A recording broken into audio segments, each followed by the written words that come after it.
for Aarti, B for બબાલ, જ્ઞાની છે છોકરી ફૂલ ઓન ધમાલ. આજે સવારના શોમાં આરતીએ શું ધમાલ કરી સાંભળો. યાર મને એક વાત કહો, ઓફિસની નજીક વાળી કિટલી પર બેસીને કામના જે સોલિડ આઈડિયા સૂજે અને જે મગજ ચાલે એવું ઓફિસમાં થાય ક્યારે નહીં. પણ આપણા બોસ આ વાત સમજતા જ નથી કે કેટલા બધા મહાન બુદ્ધિજીવી પ્રોજેક્ટ્સનો જન્મ થાય છે અમદાવાદની કિટલીઓ પર. ત્યાં સુધી કે શાહરૂખ ખાનની નેક્સ્ટ બિગ ફિલ્મ બોસ રઈસ, જેના રાઇટર્સ હરિત મહેતા અને આશીષ વશી આપણી જેમ અસલ અમદાવાદી છે, એમણે રઈસનો અમુક ભાગ પણ અમદાવાદની કિટલીઓ પર બેસીને લખ્યો છે. આ સાંભળો. ના એટલે કિટલી ઉપર બેસીને લખવું એનાથી શું થાય? કોઈ મોંઘી કોફીની હોટલમાં બેસીને લખો એના કરતા રસ્તા ઉપર આવી કિટલી ઉપર બેસીને લખો તો રિયાલિટી વધારે ખબર પડે તમને, અને સસ્તું બી પડે બાય એન્ડ લાર્જ.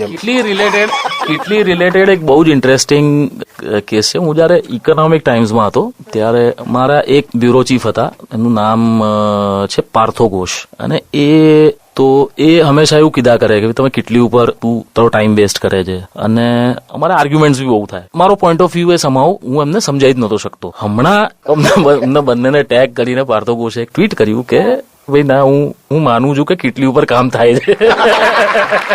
સાંભળો આરજે આરતીને રોજ સવારે 7 થી 11.